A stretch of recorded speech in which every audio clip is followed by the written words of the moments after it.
alcohol, sí, todo eso cuando empiezan con el petróleo y bueno, ya, otra, ya. Yo digo, al contrario, entonces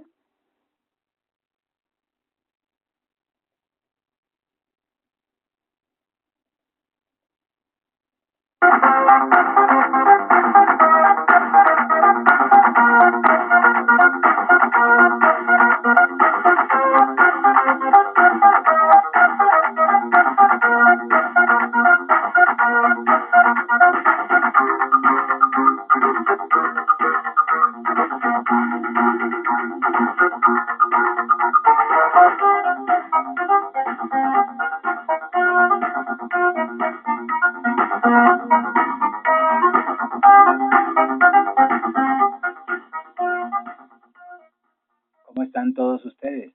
Juan Guillermo Guerrero Méndez, YouTube, 320-370-0091. Recuerda que tú estás en mí, yo estoy en ti, por lo tanto, no necesitamos. Vamos a escuchar un círculo terapéutico de personas que quieren opinar sobre la depresión y otros males que aquejan a cada uno de nosotros a diario por ese bombardeo de responsabilidades y de información. Pero escuchemos a los participantes a ver qué nos pueden decir y qué nos van a dejar de, de rienda suelta para poder controlar esas o esos estados más bien que afectan las emociones. Vámonos para allá a ver qué pasa. Hace muchos siglos atrás, antes de Cristo, aunque no era llamada como enfermedad mental, sino que cuando una persona alucinaba, decía cosas incoherentes, cosas que no estaban dentro, en esa época, dentro de lo normal de la iglesia, lo normal de la sociedad, pues se decía, no, que esa persona o estaba poseída, o era que le habían echado una maldición, o era que los espíritus le habían poseído su cuerpo y su alma, o que se habían llevado su alma. Entonces, pero no como en sí no se conocía lo que era una enfermedad mental, lo que era una enfermedad psiquiátrica. Ya a mediados del siglo XVI, siglo XVII, por ahí ya es que ya se va entonces hablando ya de que las personas pueden presentar esas enfermedades mentales que son trastornos o anomalías pueden ser anomalías de su organismo o anomalías no orgánicas, o sea que puede ser del cerebro funcionales o no funcionales. Entonces el Paul es un médico que ya él por ahí en 1790 por ahí, en ese año él ya hizo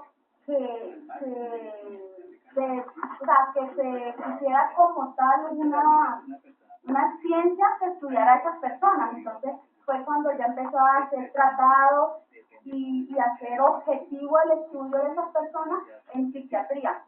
Entonces ya él ahí empieza a cambiar como la mentalidad de que las personas estaban poseídas, estaban malditas, y todo cuando empieza a estudiar y empieza a decir que no, que son anormalidades de nuestro organismo.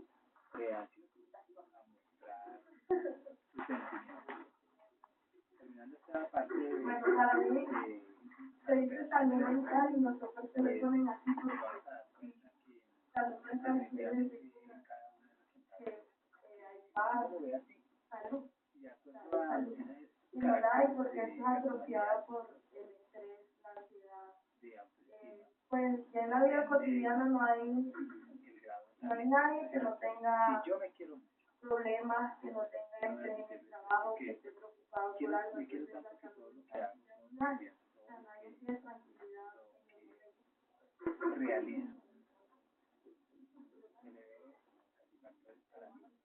Como estamos enfocados en salud mental, yo tengo unas preguntas. ¿Qué diferencia hay en un estado mental y salud mental?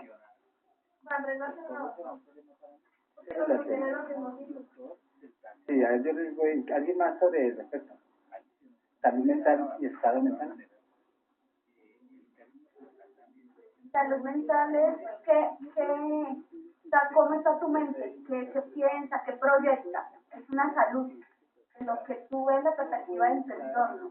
A cambio, el estado mental es ya la capacidad que tiene esa persona de razonar, la capacidad que tiene de actuar frente a un estímulo o una situación que se le presenta en la vida.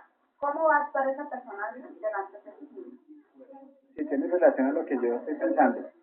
La salud mental, la salud en sí que es ausencia de enfermedad.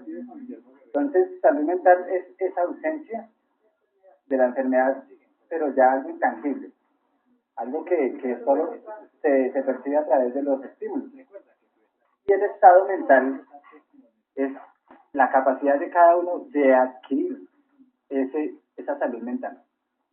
O sea, por voluntad nosotros accedemos a la salud mental, a lo que yo les decía que día, que uno piensa, ¿cierto?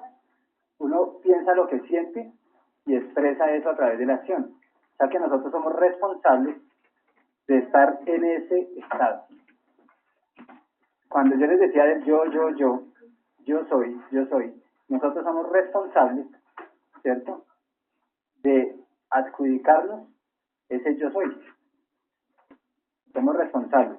¿Por qué? Por voluntad. Nosotros podemos dejarnos maltratar y todo. Y a medida que nos dejamos, adquirimos eso. Si nosotros no nos dejamos, como no es pelear, al decir no nos dejamos, no es pelear, sino es entender bien que cada uno de nosotros somos responsables de, ¿cierto?, de este ser humano. Entonces nosotros estamos actuando de manera muy saludable, las dos van muy relacionadas, pero hay una que es por voluntad, ¿cierto? ¿Cuál es la de la voluntad? El estado. El estado en sí es la salud mental, como ya dije, es general, es muy general. Todos tenemos la capacidad de adquirir esa salud mental, pero por voluntad adquirimos ese estado. Por voluntad. Obviamente ni por la personalidad ni por la voluntad de la persona, por el ambiente ni por la experiencia, sino por el entorno en el cual y a medida que ustedes conocen lo que estamos viendo, ustedes adquieren voluntad. O sea, cuando nosotros no conocemos el ambiente, como yo les decía antes, hay que conocerlo para enfrentarlo. Cuando nosotros no lo conocemos, estamos sumidos en ese ambiente. Estamos sumidos, o sea, no hay voluntad.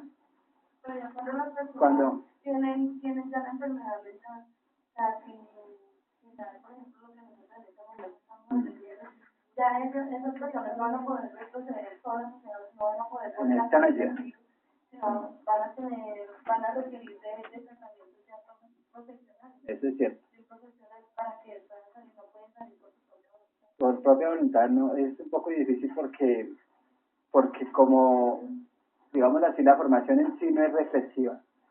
A medida que la formación se hiciese más reflexiva, es más entendible. Nosotros lo que estamos haciendo es eso, pura reflexión, ¿cierto? A medida que ustedes reflexionan en su casa, o ahorita en el bus, digamos así, por todos estos elementos, entonces ustedes ya están adquiriendo voluntad. La voluntad la tenemos todos, pero está inactiva. Cuando nosotros pensamos colectivamente, común y corriente, nosotros estamos perdiendo nuestra voluntad. Nosotros escasamente la usamos solo para expresar lo que nosotros creemos y decir somos así, ¿cierto? Pero cuando la voluntad está bien enfocada, que es lo que me ha pasado a mí y a todos los que hemos estudiado esto, que lo enfoca a uno un poco. Cuando esa voluntad se fortalece, entonces nosotros ya tenemos capacidad de adquirir un estado mental sano. Pero es un estado mental que tenemos la conciencia de que estamos en ese estado mental. Entonces todos tenemos la capacidad, pero si desde niños, todos, incluyéndome yo, si nosotros no hubiéramos conocido estos elementos, nos llevaríamos una ventaja sobre muchos, ¿cierto? Y no estaríamos tan contaminados. Yo estoy en purificación. Todos estamos en purificación. Son procesos. Aún, a mi hijo que yo le estoy dando toda esta formación, por esa influencia exterior, ¿cierto? Hay un grado de contaminación. Porque, digamos, en el caso de los niños, ellos si ven a sus padres con problemas de este tipo, con problemas mentales, ellos van adquiriendo, puede ser por herencia o ya puede ser adquisitivamente. O sea, la salud mental depende de muchos factores. Empezando que como dice usted, tiene que ver con el ambiente. Y como también puede ser como un complejo desde el momento en que se engendra el bebé hasta el día en que muere. Es, por ejemplo, como, pero es un poquito más científico del tema, es como el tiempo de la repetición. Porque se dicen que las brujas vuelan. Las brujas nunca vuelan ni en una escoba, ni desnudas, ni que se parecen a un animal. Todo eso es mentira. Todo eso es mentira. Para mi punto de vista, los respetos de cada una, todo es mentira. ¿Por qué se dice que las brujas vuelan? Porque en ese tiempo, digamos en Cartagena, pero en Cartagena porque se dio la Inquisición, ellas tomaban una infusión parecida al viaje que se llamaba la mandrágora y otro que se llamaba la mandrágora, el yají y el muérdago. Son los tres, como las tres plantas, alucinógenas. Entonces, ¿qué se hacía? Se tomaban esa pócima de mandrágora, se la tomaban y entraban como en éxtasis. ¿Y qué sentían? Ellas sentían que volaban, que tenían alas que volaban, que parecían un cisco, un pavo, los que llaman un pavo, los ciscos. Entonces que recibieron esto y que volar. Entonces de ahí es que se da como la concepción, la imagen que uno tiene que las brujas vuelan, pero las brujas nunca vuelan. Entonces ahí entiendo también como deteriorarse la salud mental, porque por un factor indispensable que era la pócima, digámoslo así, la institución que se llamaba de muérdago, mandrágora.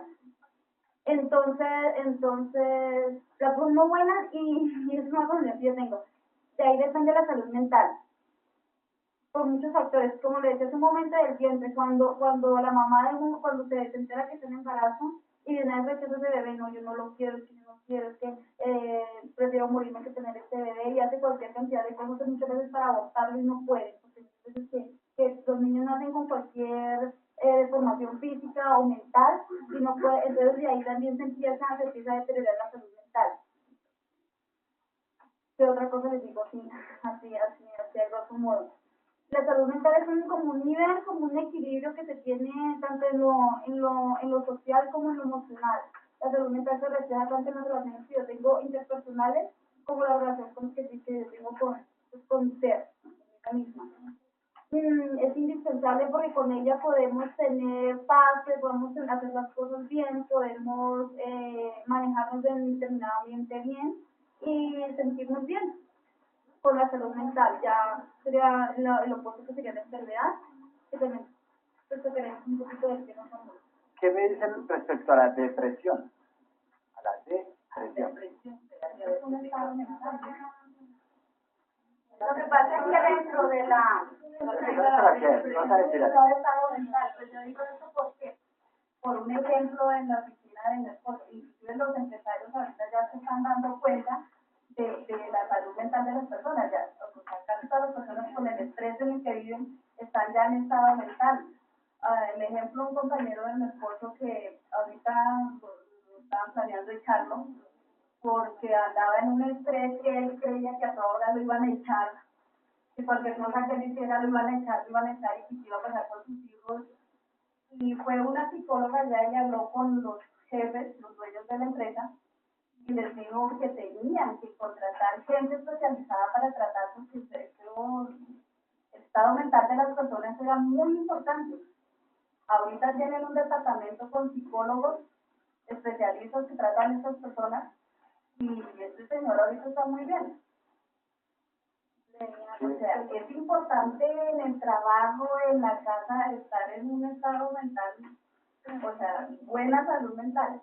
Por lo menos buscar el equilibrio o la parte óptima. Tengo que es la depresión. La depresión es un problema emocional muy grave en el cual el individuo no deja de sentirse triste y vacío.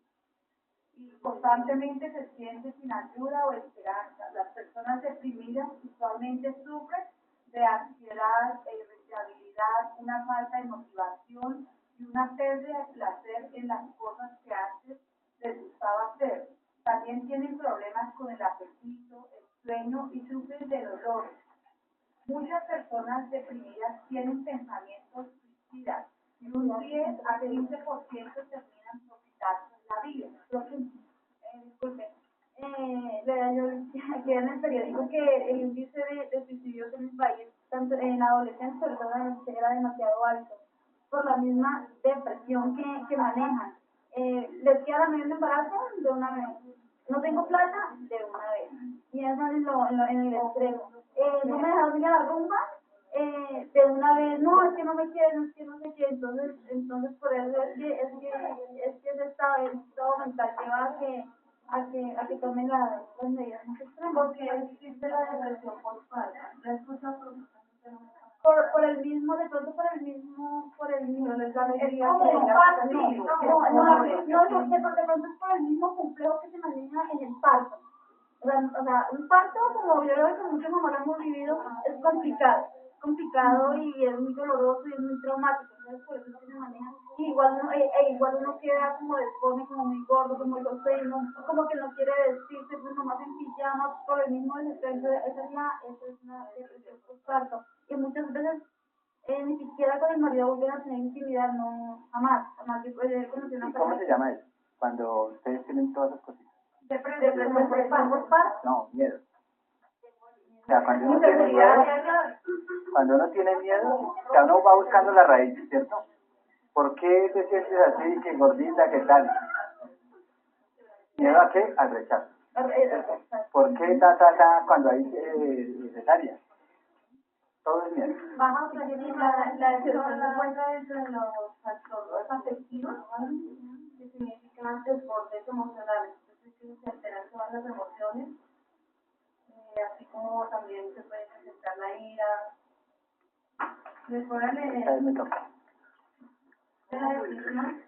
Esto está caracterizado por una tristeza profunda y por la inhibición de las funciones físicas, a veces por trastornos neurodegenerativos.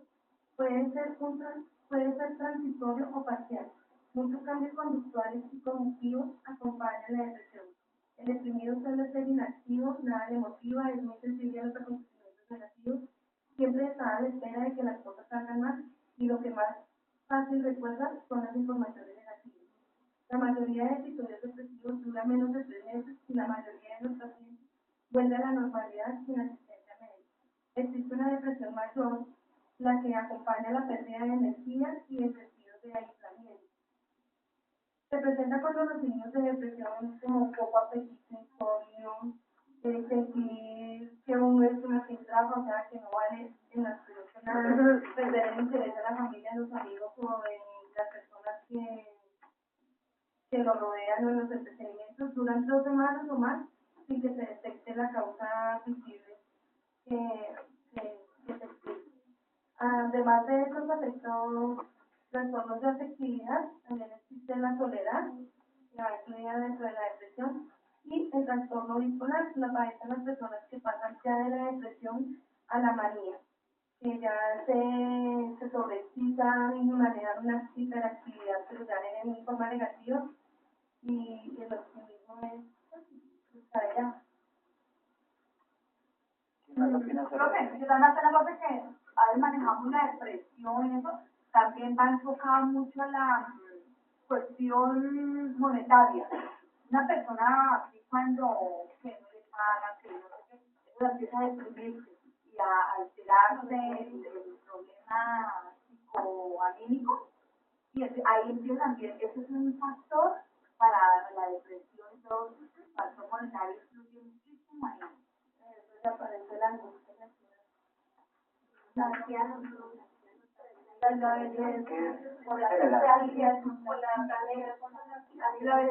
casi siempre el cambio de etapa.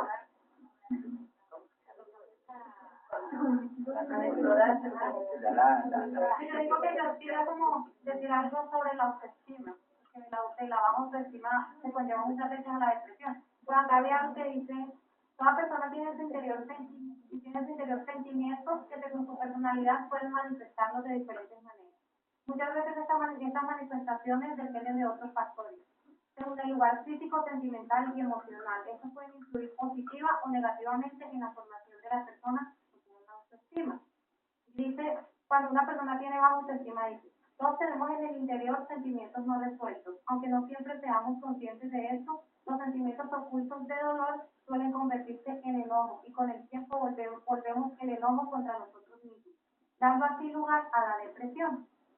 Estos sentimientos pueden asumir muchas formas, odiarnos a nosotros mismos, ataques de ansiedad repentinos, cambios de humor, culpas, reacciones exageradas, hipersensibilidad, encontrar el lado negativo en situación positiva o negativa y sentirse incontento y autodestruirnos. ¿Qué influye en eso? Pues la familia, el nivel social, dice, cuando hay autoestima baja, que queda como herido, o sea, cuando en la infancia quedan como estas heridas, pues de eso va también la baja autoestima y de ahí llega la depresión, lo que tenemos con pues, lo que nos rodea en la sociedad, la comunicación cuando hay violencia, lo que viene de la escuela, las actitudes y las posturas que ubicamos cada uno en la sociedad dependen en la clase o en el estado en el que convivimos y también todo lo negativo que uno mismo se crea, o sea, las personas a uno le dicen, ¿usted es bruto?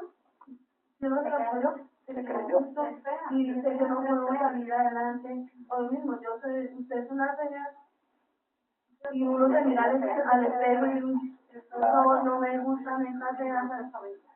Si quieres una identidad con la sociedad. Yo tengo un concepto de la depresión. O sea, es muy personal el concepto que yo tengo.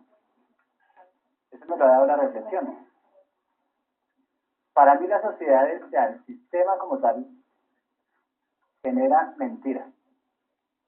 Está bien que tengamos altibajos emocionales, y eso es normal en cada uno de nosotros. Pero las sociedades, ustedes van a escuchar decir eso harto, o sea, los sistemas en el que está subido cada cultura, ellos crean y universalizan mecanismos para dominar. El estrés, por ejemplo, cuando uno le dice a un niño, dicen que lo que los padres le dicen a los niños, ellos se creen. Más o menos lo dicen así. He escuchado padres de familia que a niñitos así de grandes, porque están en un estado emocional X, de baja vibra, como dicen, se acerca al papá y le dice, ¿estás deprimida o deprimido? A unas niñitas o niñitos así de grandes. A medida que ellos crecen, van adquiriendo ese grande significado de la depresión y lo asumen. Es como cuando uno dice, no le diga nada al niño porque es mal geniado, y ni siquiera el niño habla. Entonces, esos son anclas, ¿cierto? Que van lanzándole uno a los niños. Eso, y entonces ellos asumen ese, sin entender el significado de la palabra en toda su envergadura. Se van como Ellos asumen, alimentando, van sí. creciendo, van alimentando ese lugar, la van alimentando en su cabeza, lo van como si fuera un logro llegar a la vida. Lo hacen parte de la vida. Llega un momento en que ellos van a actuar bien, pero dicen, yo soy de mal genio. Algo le dice por allá, no, yo soy de mal genio, y lo asumen. Pero no hablo porque yo soy de mal genio. Entonces yo digo, el estrés y todos esos términos raros son inventados con ese fin. Y eso viene a la mano de todos los científicos, que con intención o sin intención. Pero cuando uno está haciendo ciencia, para identificar algo, lo apodan, ¿cierto? Y le dan nombre, y le dan toda la explicación.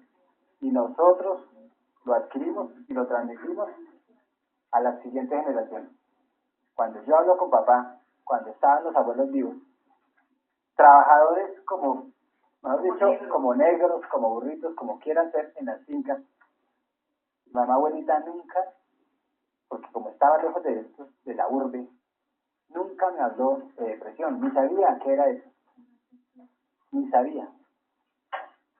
Y ella siempre fue trabajadora, fue más feliz, ¿cierto?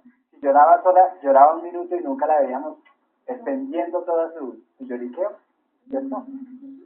Entonces, cuando uno abre conciencia o cuando uno la está abriendo, uno se da cuenta que a la sociedad le conviene que nosotros estemos en esos estados, ¿cierto? Le conviene. ¿Por qué? Porque es que eso no deja pensar. Hace y reflexiona a la gente, y reflexiva, ¿cierto? Estamos en una masa, donde nadie, dentro de esa masa nadie se le ve la mano encima. Y eso es conveniente, eso es muy conveniente. Si yo, un ejemplo, con mis errores académicos y lo que fuera, y intelectivos, y culturales, todo, si yo siempre estuviera aquí imponiendo, esta es la verdad, esto es lo que yo digo, ustedes cállense, como era antes, yo sacaría mucho provecho, ¿cierto? ¿Por qué? Porque digo, yo soy la verdad absoluta y me equivoqué aquí, pero ustedes no se dieron cuenta, ¿cierto?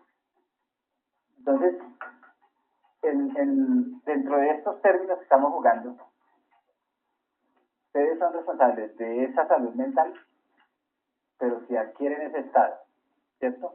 Y no le crean mucho a esos términos. Las mismas novelas, mis niños, alguna vez muchas veces estoy aburrido, y es un grado en términos generales del vulgo, estoy deprimido. Yo lo único que le digo es, para salir de esos estados hay que estar ocupado, obligatoriamente. ¿Cierto? Cuando ustedes se echan un novio, o ustedes se echan al novio, y se arrepienten, ¿cierto? Ustedes entran en un duelo, y los duelos se superan estando ocupados. Lo digo por experiencia. Yo duré un año. Sí.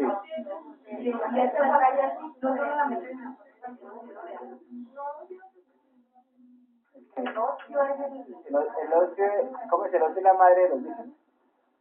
¿Por ahí? Además de que las enfermedades mentales reducen lo que es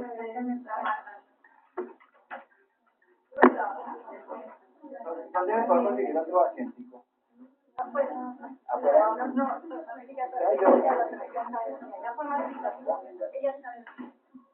Además que las enfermedades mentales reducen lo que es el pensamiento, los sentimientos, el humor, hasta la habilidad para relacionarse con los demás y el funcionamiento del diario vivir de cada persona, que uno se deja doblegar.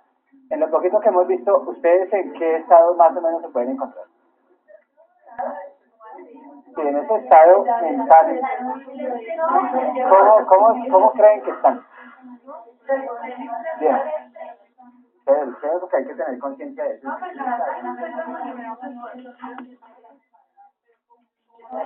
Sí, o sea, ¿qué tan enfermos estamos, en otras palabras? Todas las manifestaciones de nosotros hay mucha enfermedad mental. Tienen mucho o muy poco. Mucho. Hay que purificar, ¿cierto? Hay que cambiar y hay que mejorar. Yo no... ¿Cómo se mejora? ¿Cómo se qué? ¿Cómo se purifica? Aquí, la señora aquí, Amalia, me dice que cómo se puede purificar uno. La señora Amalia me hace una pregunta. La señora Amalia me hace una pregunta que cómo podemos purificarnos. Sí, el espíritu, el yo, el ego, como queramos llamarlo, pero es lo mismo. Esto es una purificación. A medida que ustedes tienen elementos de reflexión, uno va cambiando. A medida que uno reflexiona, a medida que uno se reencuentra, a medida que uno está solo, a medida que uno escucha a los demás, a medida que uno lee libros excelentes. Yo leo de todo, pero ya puedo definir, este es por tal corriente, entonces la leo como cultura general. Este de tal corriente me sirve para mi formación. Entonces hay muchos elementos para uno purificar. Y la purificación se manifiesta ¿en qué? En la acción. A mí me gustó mucho la última clase que tuvimos. Me gustó. Porque me di cuenta que muchos estaban reconociendo. Decían, tan chévere que yo, me disculpan, porque yo era tata o soy, pero estoy en proceso. porque yo de pronto soy muy impulsiva. Yo no sabía decir las cosas, o no sé todavía, pero estoy en eso. Eso es positivo, eso quiere decir que hay purificación. Purificación en la vida religiosa es ese cambio, ¿cierto? Son procesos que uno llega a ¿qué? A ser mejor. Eso es purificación. Lo que pasa es que ahí hablan de Dios, Dios, Dios, Dios, entonces ya la gente ya tiene mucha sobredosis de Dios. Pero esto es lo mismo, pero fuera de Dios nosotros somos los responsables. O sea, fuera de Él aquí los trajo ya, ahora nosotros asumamos, ¿cierto? Entonces ya es cosa de nosotros. Algo por aquí más respecto a lo que hemos hablado, hay mucho que decir. Hoy, la revolución científica, por aquí me hablaban, en la época de la Inquisición, en el siglo XVI, siglo XIII a XVI, que fue duro para los científicos. El mito estaba presente. Hoy también. Cuando uno habla de terapia regresiva o hipnosis consciente, la gente, hay mucha gente, más los que están sumidos en la religión, que eso lo ven mal, lo ven como un mito todavía, y ven como si nosotros estuviéramos en contra del Creador, ¿cierto? Y ahí es donde ya tenemos que salir de mitos. La ciencia, a medida que ha avanzado, ha roto con todos los mitos. Cuando el hombre, por allá, cuando empezó a reflexionar y llovía y todos lo atribuían a un fenómeno natural, se lo atribuían a un ser superior, ¿cierto? Hoy ya nos damos cuenta que no, que es un fenómeno establecido por la naturaleza, sea por el que sea, pero es natural. Entonces ya no hay que matar si llovía y si habían inundaciones, que tocaba matar a 3 para ofrecérselo a Dios, ¿cierto? Entonces, todo lo que estamos viendo es ciencia como tal. Y en ciencia, hay dos tipos de ciencia. La ciencia positiva, que es esa que solo quiere verificación, ¿cierto? Y la ciencia pura. La ciencia pura es la que se ve con resultados, pero no tiene que uno verificar, ¿cierto? No tiene que uno decirle a la gente, miren. No hay que decirle que es este tipo de ciencia, la que es intangible, la que es difícil de darle uno pruebas. Por ejemplo, en este caso, la prueba se da es cada uno se da su testimonio, ¿cierto? Entonces, la ciencia positiva se nació con Bacon, y esa está muy presente. Todo hay que, Francis Bacon se llama, es francés, y él dice, todo se debe verificar. Entonces, que el sol es redondo, lo verificamos, pero se refiere a esa ciencia, a lo que está más cercano a los sentidos. ¿Listo? No orgánicas y orgánicas, aquí anoté eso. Las enfermedades mentales, hay unas que se desprenden del organismo como tal. ¿Qué quiere decir eso? Nosotros somos un organismo vivo, ¿cierto? Cuando yo empiezo a meter alucinógenos, empiezan a deteriorar el cerebro, y el cerebro, ¿qué es lo que deteriora? Las neuronas. Cuando el sistema neuronal empieza a deteriorarse, yo quizá empiece a hablar como bobito, ¿cierto? Como down, como loco, etcétera, etcétera. Entonces, ahí es donde la parte orgánica, como organismo, empieza a deteriorarse. Y eso se manifiesta ya en qué? También en la forma de ser, en las actitudes, en el habla, cuando uno ya no puede hablar bien, etcétera, etcétera.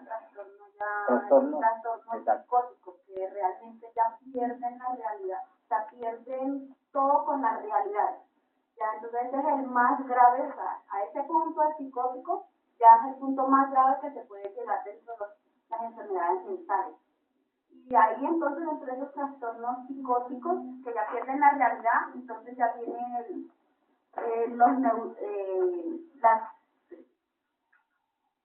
los trastornos, o sea, pero dentro de esos está lo que es la esquizofrenia, la mayor parte de los trastornos neurológicos cerebrales y la demencia, y la depresión, pero ya una depresión que es maníaco-depresiva. Ya un maníaco-depresivo pierde totalmente noción con la realidad que tiene en su entorno. Entonces ya es un estado súper grave que llegan las personas en esa enfermedad mental.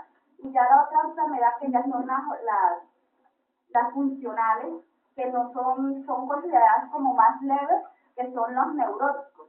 El papá de la psicoanálisis es Sigmund Freud, como todo el mundo sabe, y él dice que todos entre nosotros somos buenos neuróticos, es que todos llevamos un neurótico por dentro, aunque es una enfermedad mental menos grave, pero también se presenta, no se aleja uno de la realidad, sino que simplemente es un estado como de ansiedad que las personas presentan.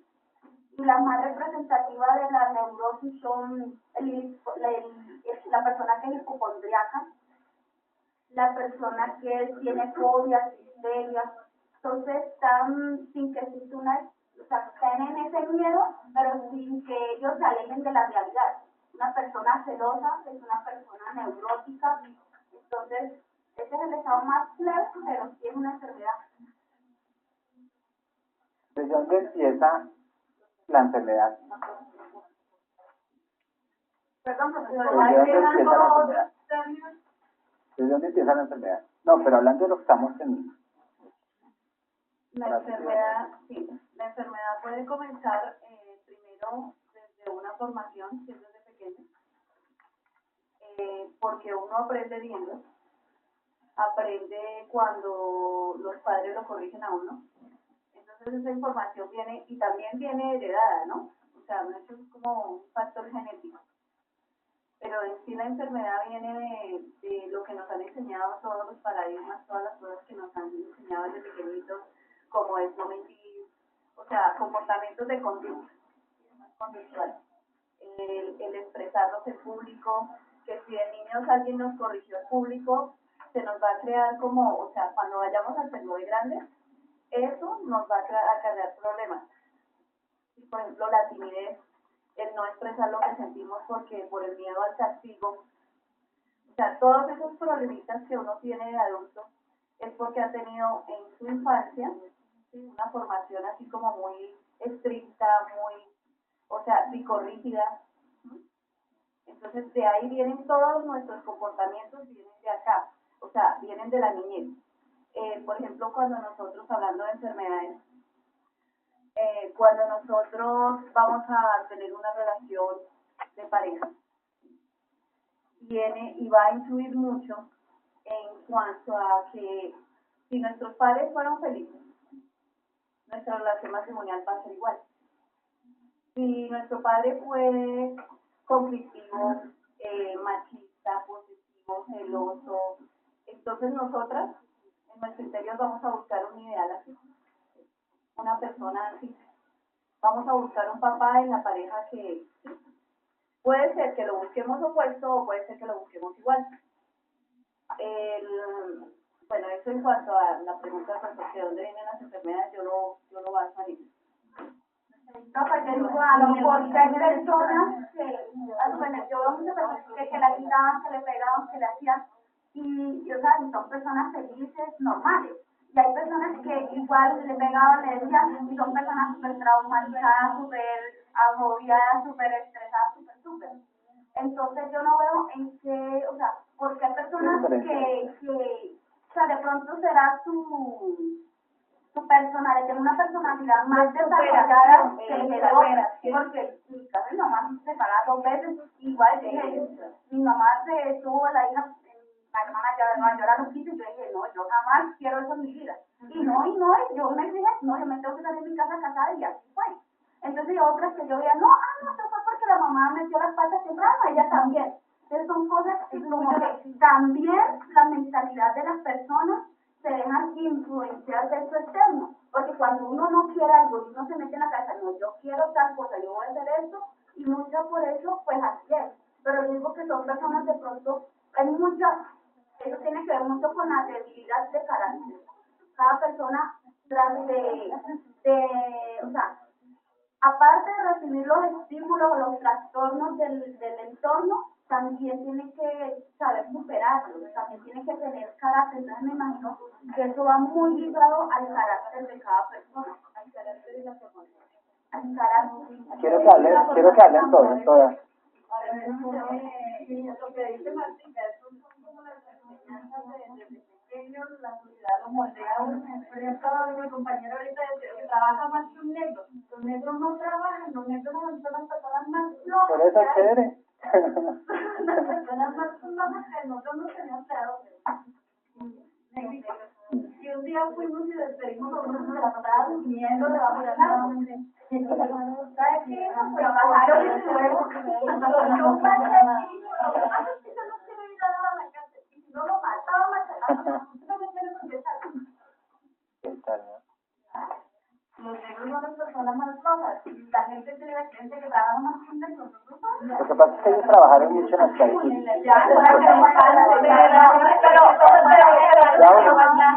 Ya uno. Por ejemplo, los negros, ellos trabajan por obligación porque los indios no se dejaron esclavizar, los hicieron rebeldes y los acabaron. Y preferían encerrarse vivos que hacen esclavizar por los negros. Sí, acabaron aquí con las culturas. ¿Quién más respecto a la pregunta que ella hizo? ¿Dónde estaban? ¿Dónde estaban? Yo creo que lo que tú decías es como personas que tienen como más capacidad para superarse. O sea, como, es igual como dos personas que les puedo poner la misma situación. En una persona, lo que tú decías, sale totalmente adelante y llega al éxito y una persona súper brillante, y otra que queda en el fracaso toda la vida. Yo creo que, no sé, esos son como metas que te colocas, eso es como psicológico también, es mental, o sea, proponerse a no ser como igual que los errores que cometió la hermana, como lo que cometió la mamá. Para mí eso está concluido en superar, en la superación, para mí eso parece También eso puede ser, ¿Qué más? y son cosas que bien. Por aquí voy a orden. Tan. Lo que decía Erika es muy relativo, por ejemplo, nosotros, mi hermano tiene 24 años y yo tengo 22 años. Y la infancia de nosotros dos, no es por aquí ventilar mi intimidad. Tranquila que yo también hablo de mí. Fue muy triste, fue muy dura, fue peleando la imagen de papel, lo mató peleando. Y mi hermano tiene 24 años y él no es una persona, para tener 24 años no es una persona madura. Y no es que yo me considere madura, pero yo creo que yo tuve esa capacidad como de dejar un poco atrás todo lo pasado y vivir ahora la relación que tengo y no vivirla como basada a las peleas que tomaba de mi papá, la mirada de mi familia, no, sino tratar de superar mi flor, la línea sea mejor que la de mis padres. Entonces es como el nivel de superación que tiene cada persona. También dependiendo de la enfermedad, por ejemplo, que se puede heredar. Acuérdense de los paradigmas. Acuérdense de los paradigmas. Nos han hecho creer muchas cosas. Lo que sí se hereda es los defectos físicos. Y hay unos comportamientos que tienen cierto tinte. Pero no es que lo hereden. Lo que pasa es que los niños están viendo a los papás. Y uno crea modelos. Cree uno heredar esas cosas. Crea modelos y uno los imita. Por allí.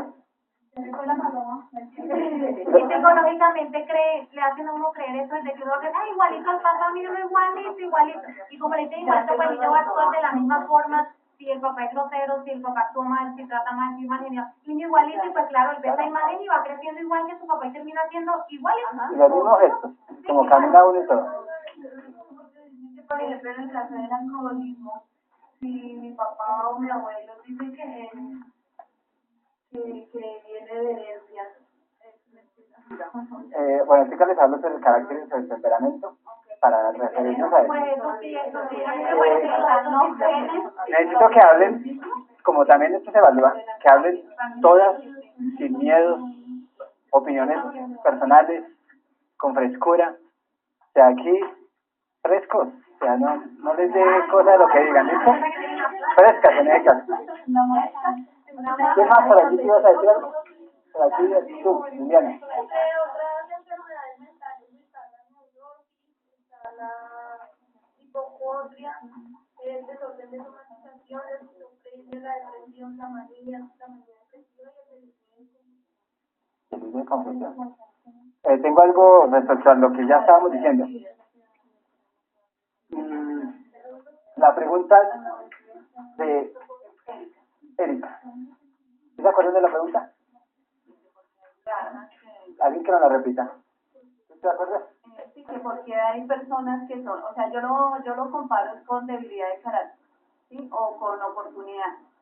Por ejemplo, cuando hay una persona que a pesar de que ha tenido una infancia traumática, hoy es una excelente persona y puede decir que es feliz, mientras que hay otras que se consumen en el abismo. Bueno, no sé si contarlo, pues no sé, sí, es una experiencia personal, pero bueno. Yo por lo general me expreso con experiencia. Sí, son experiencias personales. Igual yo podría ser una mujer, o sea, me hubiera podido suicidar, ¿sí? Pues no sé, o sea, lo voy a decir, no es para que nada así. Yo en mi infancia fui violada 3 veces. De esas violaciones, pues yo podría haberme suicidado, podría haber sido infeliz en mi vida, en mi matrimonio, no tolerar a mi esposo, pero ¿qué pasó conmigo? Que lo utilicé como una herramienta para enseñar a las personas. Yo, por ejemplo, dictaba cursos a las niñas, ¿sí? En mi colegio, pasaba por los salones y les hablaba de ese tema, ¿sí? Es una forma de afrontar las cosas y no es responsabilidad mía, ¿sí? O sea, no era mi responsabilidad, pues yo tenía que aceptarlo como tal, me pasó, no puedo quedarme allá sufriendo como una condenada, pero sí son cosas como oportunidades para uno salir adelante y de verdad valorar más las cosas. Ahorita me ha servido, por ejemplo, para formar los hijos, que por ejemplo hay comentarios sueltos que dicen que es que los hombres son una porquería, lo que sé yo. Yo tengo un hijo, un varón, eso es como por ejemplo aceptarle a mi hija o a mi hijo que tenga novia y a mi hija no. Esas son cosas que por ejemplo yo digo, ¿cómo forma uno un hijo? ¿Sí? En este momento. ¿Cómo mi hijo sí puede tener relaciones sexuales y mi hija no? O sea, esos son conflictos que créame que a todas nos van a pasar cuando estemos formando hijos. Entonces es algo que uno dice, bueno, mi hijo, por ejemplo, digo que es un hombre espectacular, que es un hombre ejemplar, así su papá tenga las mujeres que tenga, él no es igual a él porque no va a pensar lo mismo, ¿sí? Lo mismo mi hija, yo digo, valore su cuerpo, valore, o sea, eso es como partir de un fracaso a enseñar, ¿sí? O sea, que eso que le pasa a uno sirva más bien para crecer personalmente, para hacer las cosas mejor. No que porque me pasó entonces me doy golpes de látigo, me latigo, me lapido, etcétera. Y de eso viene una enfermedad que se llama la manipulación. Yo, por ejemplo, eso lo podía utilizar para manipular a mi entorno, manipular a las personas que de pronto me hicieron daño, pero ¿para qué? O sea, eso es como los lastres que uno se crea en la vida, como las cadenas, como que uno dice, bueno, si esto me pasó a mí, puede que le esté pasando a muchos. Entonces, ¿cómo ayudar a esas personas? Aparte de eso, desafortunadamente en mi caso, yo cometí un error gravísimo, ¿sí? Por ejemplo, aparte de eso, tuve un aborto cuando tenía 16 años por una violación. Yo quería desatar todo eso, dije nada que ver, ¿sí? Entonces hice eso. Bueno, eso me costó a mí unos años de sufrimiento porque me di látigo lo que quise, ¿sí? Pero bueno, en base a todas esas experiencias, a toda esa vida tan... O sea, ahorita la miro y de tanto hablar de eso ya como que uno repudia y uno no quiere saber nada de eso, pero bueno, lo digo porque aquí hay niñas también. Y uno aprende de esas experiencias. Aprende a afrontar los errores, aprende a afrontar las responsabilidades, porque nadie a mí me obligó, sino es mi responsabilidad y yo tengo que asumirlo como tal. Entonces, por eso es que digo que en la formación hay muchas cosas en el entorno que lo pueden llevar uno al abismo o superar. Entonces, yo en este momento, eso sí como me verán siempre, yo soy muy feliz, ¿sí? Y saco lo mejor de cada cosa que viene, por eso yo no me complico la vida. Y las cosas hay que soltarlas, hay que dejarlas, para que uno vivir con ese lastre y con esas cosas. No, adelante. Esa es mi experiencia. A medida que ustedes se expresan, quiere decir que van a superar. Cuando dices... Porque cuando yo era niña, que mi mamá nunca vio con mi papá, yo siempre anhelaba tener un Vamos, papá. cuidado. Y siempre yo lloraba y sufría y mi papá, o sea, eso porque mi mamá no vivió con mi papá. Pero ya después yo lloraba y yo decía, yo lo odio. Y no, ya después, o sea, fui creciendo, fui buscando otras cosas. Y una vez en una confesión con el padre me dijo, usted no es ni la única, ni la primera, ni va a dejar, ni mejor dicho, no va a ser la única niña que no va a tener papá en todo el mundo. Así que usted ya tiene que superar eso y es donde esté perdonando ya. Y desde ese momento ya uno, o sea, uno ya fue más feliz, o sea, ya me importa si está vivo, si no está vivo, si ¿sabes? O sea, es que yo no lo conozco.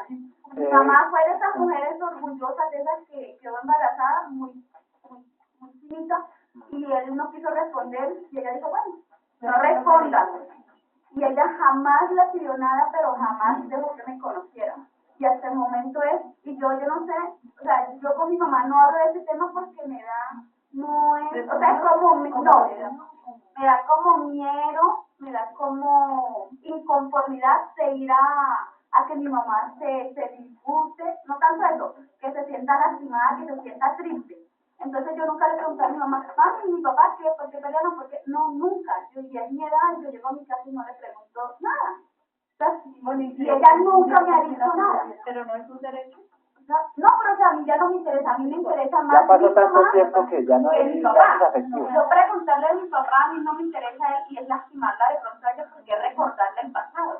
Entonces para mí es mejor el bienestar de ella, igual que una persona que no me, pues ya no me importa nada. Igual tú nunca viste con él, no Yo no lo conozco, yo lo necesitaba antes porque uno de niña y adolescente no quiere a su papá.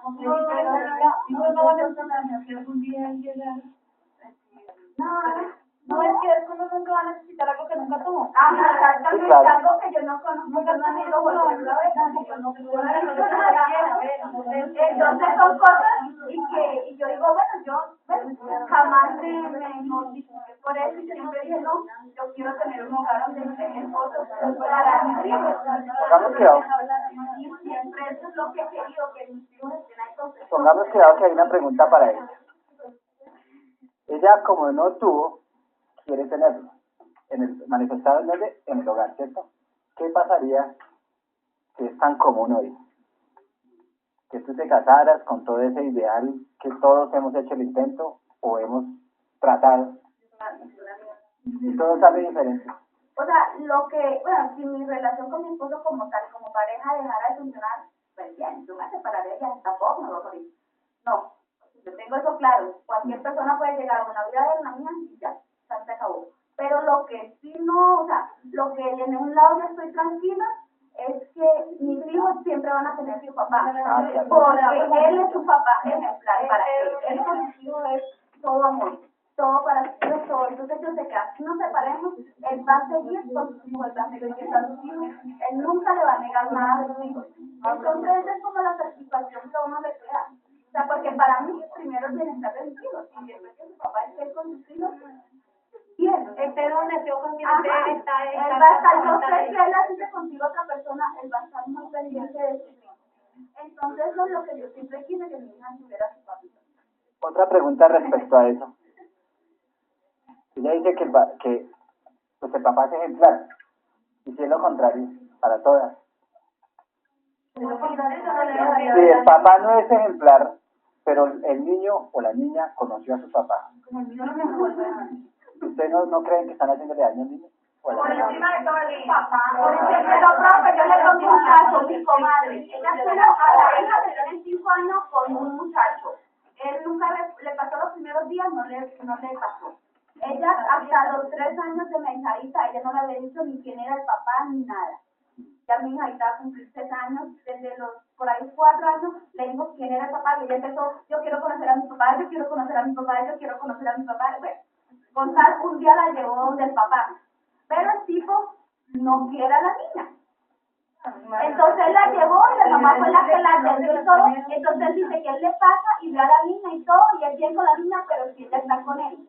Entonces ella dice que no va a estar con él, que si quiere que vea a su hija, no. Entonces la niña cuando pelea con mi comadre, entonces lo primero que dice es que yo me voy con de mi papá.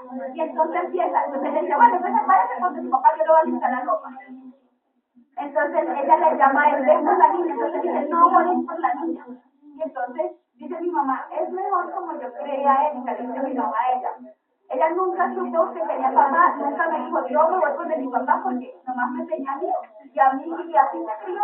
A cambio ella a veces mi corazón se me pelea con ella, me voy con de mi papá, y el papá no la quiere. ¿Cómo se dice? No, mi papá no le quiere. Por aquí. Sí, pero yo digo que, bueno, Erika dice que ya no le importa, pero sí hay algo todavía ahí, Erika, porque tú dices, Yo no le pregunto a mi mamá nada, ni le hablo de él nada, para no causarle daño. Pero a mi mamá, todavía sientes algo. O sea, porque, o sea, yo no le pregunto nada porque de lo que yo iba así que mi mamá me decía algo, pero no es que yo le pregunte, es que mi mamá lo amó muchísimo. O sea, ella vivía aquí en Bogotá, tenía 15 años, se le dio por irse para Colombia. Ya fue que lo conocí y quedó embarazada que seguía. ¿Ya? Entonces ella lo quiso como que muchísimo, lo amó, lo adoró, mejor dicho. Entonces me da miedo, pero no por él, sino por mi mamá, o sea, que ella recordar vivir. Pero entonces como él se va a tiempo ya Por allí, ¿qué más? Por allí. No, perdona, listo, por allí. ¿Qué más? En mi concepto, siempre ustedes van a escuchar en mi concepto, porque yo me salgo un poquito de los libros. Que lo maltrates, el recuerdo nunca el recuerdo siempre va a permanecer. Es la sensación la que uno tiene que empezar a manejar. Porque el recuerdo siempre va a estar. Y uno no olvida, exacto. Ahí es que superar. En mi concepto, antes de que me vaya la paloma, en mi concepto, qué bueno que los hijos tomen la decisión. ¿Por qué? Porque ellos, como ya se están formando, ellos sacan conclusiones. Y ellos van a decir, este modelo me sirve, este no. Pero con asesoría del que está responsabilizado de eso. Del que está, ¿cierto? Si es un papá medio pelo, digámoslo así, o sea, que no es ni malo, sino es normalito, sí, que es normalito, con todas sus mañas y todo, pero que no afecta. De todas maneras, digo que a los dos hay que darles su oportunidad. Hay unos, el que es perro, zorro, hijuelita, etcétera, por lo general, ellos son los que se van a ir, ¿cierto? No es que ustedes los van a alejar, ellos son los que van a ir. ¿Por qué? Porque es que la mentalidad de ellos es esa. Son estados de irresponsabilidad, ¿cierto? Estados de desamor, no se aman, que no son capaces de amar, etcétera. Pero los hijos sí tienen todo el derecho, así sea porquería, de conocerlos. Ellos son los que se van a ir. Pero uno tiene que canalizarle eso a los hijos.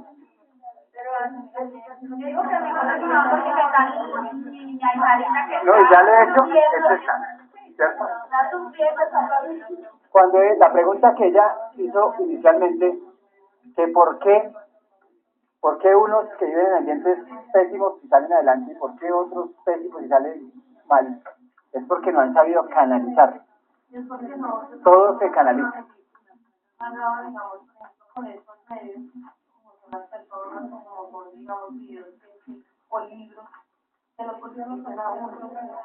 Uno, sí, nosotros canalizamos todo problema, pongan cuidado, nosotros canalizamos todos los llamados problemas. ¿Cómo los canalizamos? Metiéndonos en un televisor, ¿cierto? Vicios, metiéndonos en los juegos ¿cómo se llaman? De video, metiéndonos en eso, estando en la calle, ¿cierto? Estando con todas las drogas, etcétera. Pero la mejor canalización es que, como nosotros todos somos hiperactivos, todos, es el deporte. El deporte y grupos que sean sanos. Mucha gente está jugando fútbol y mete droga, ¿cierto? Pero me refiero en el deporte lo que es competitivo, clubes. A mí me gusta mucho el compensar. Compensar es excelente para como club deportivo. Si nosotros volvemos a los niños competitivos sanamente, cada vez que el niño dice que está peleando y dice usted es mala, yo no sé qué, uno tiene que empezar a dirigirles eso, porque entonces siempre va a estar señalando, ¿cierto? En la casa, problemas familiares, muy pocos, casi nada, mejor dicho. Fuimos tantos que ese era un equipo, 12 conmigo. Entonces nosotros nunca tuvimos amigos, hasta los 10 años ahí en la casa, pero es que canalizábamos todo con ellos. Por eso es que si es un niño hoy en día, hoy en día son casi solos, toca canalizarles esos con grupos. Aquel día yo vi una de trabajo. psicóloga hablando que dice que la perdición del mundo ha sido que las familias solo se han enfocado en tener un solo hijo. Entonces, un solo hijo no tiene la capacidad.